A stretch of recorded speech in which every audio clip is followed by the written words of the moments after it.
Hello guys, alam nyo ba, dumating ang aking kumpare galing sa Pilipinas, tapos nagpabili ako ng kalamay. Sabi ko dalhin dito sa Canada. Kaya ito oh, meron akong kalamay.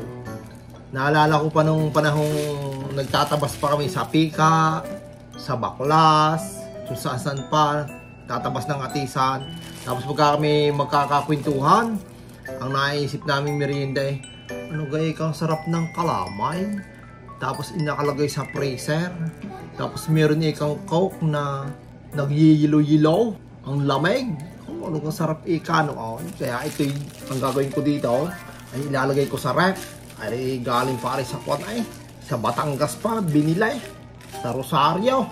Kaya ilalagay ko rin sa ref, sa freezer. Tapos meron din akong coke.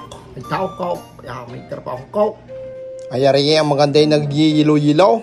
Oh, tunay. Kaya ilalagay ko muna sa ref, sa freezer. Yan. Sa freezer ko ilalagay. Dito. Dito ko na ilalagay. At saka ito dito na din. Yan. Para pan.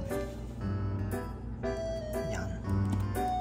Sa freezer yan. Para mamaya ay husay na. Kasi kung pag may 5 oras eh. Yilo-yilo na yan.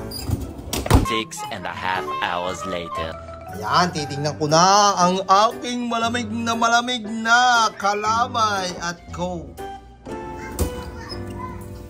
Ay siya. Abi wala, din eh.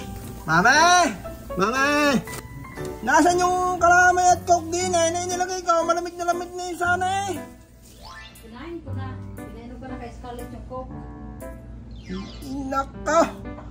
Ay, wala nang tira diyan, mami. Wala nang tira. Wala na. Ay, inako.